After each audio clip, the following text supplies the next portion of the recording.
ಎಲ್ಲರಿಗೂ ನಮಸ್ಕಾರ. ಇವತ್ತಿನ ಈ ವಿಡಿಯೋದಲ್ಲಿ ಮೊಳಕೆ ಕಟ್ಟಿದ ಹೆಸರು ಕಾಳಿನ ಕೋಸಂಬರಿಯನ್ನು ಮಾಡಬೇಕು ಅಂತ ಅಂದ್ಕೊಂಡಿದ್ದೀನಿ. ಮೊದಲಿಗೆ ಮೊಳಕೆ ಕಟ್ಟಿರುವಂಥ ಹೆಸರು ಕಾಳು, ಬೇಕಾಗಿರುವಂಥ ಸಾಮಗ್ರಿಗಳು: ಕ್ಯಾರೆಟ್ ತುರಿ, ಸಣ್ಣಗೆ ಹೆಚ್ಚಿದ ಈರುಳ್ಳಿ, ಸೌತೆಕಾಯಿ, ಕಾಯಿ ತುರಿ, ನಿಂಬೆ ರಸ, ಸ್ವಲ್ಪ ಕೊತ್ತಂಬರಿ ಸೊಪ್ಪು, ಮೆಣಸಿನಕಾಯಿ, ಪೆಪ್ಪರ್ ಪೌಡರ್, ರುಚಿಗೆ ತಕ್ಕಷ್ಟು ಉಪ್ಪು, ಸ್ವಲ್ಪ ಹಿಂಗು. ಈಗ ಹೇಗೆ ಮಾಡೋದು ಅಂತ ನೋಡೋಣ. ಒಂದು ಮಿಕ್ಸಿಂಗ್ ಬೌಲಲ್ಲಿ ಹೆಸರು ಕಾಳನ್ನು ಹಾಕ್ಕೊಂಡು ಅದಕ್ಕೆ ಈರುಳ್ಳಿ, ಕ್ಯಾರೆಟ್ ತುರಿ,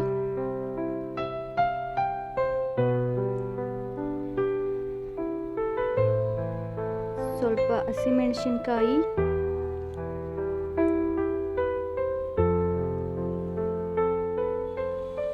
ಸೌತೆಕಾಯಿ, ಕಾಯಿ ತುರಿ, ಸ್ವಲ್ಪ ನಿಂಬೆ ರಸ,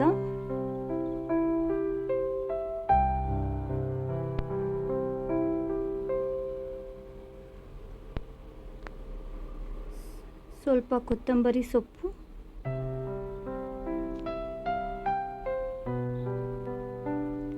ಹಾಗೆ ಪೆಪ್ಪರ್ ಪೌಡರ್ ಸ್ವಲ್ಪ,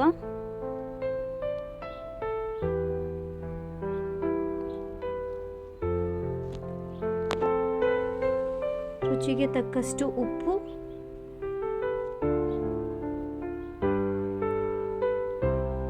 ಕೊನೆಯದಾಗಿ ಸ್ವಲ್ಪ ಹಿಂಗನ್ನು ಸೇರಿಸಿ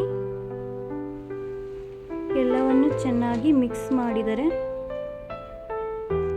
ಹೆಲ್ತಿ ಹೆಸರುಕಾಳು ಕೋಸಂಬರಿ ರೆಡಿ ಆಗುತ್ತೆ. ಇದನ್ನು ಮಾಡಿಕೊಂಡು ತಿನ್ನಿ, ಆರೋಗ್ಯವಾಗಿರಿ. ಈ ವಿಡಿಯೋ ನೋಡಿದ್ದಕ್ಕಾಗಿ ಧನ್ಯವಾದಗಳು. ಇಷ್ಟ ಆದಲ್ಲಿ ಸಬ್ಸ್ಕ್ರೈಬ್ ಮಾಡಿ, ಲೈಕ್ ಮಾಡಿ, ಕಮೆಂಟ್ ಮಾಡಿ. Thank you.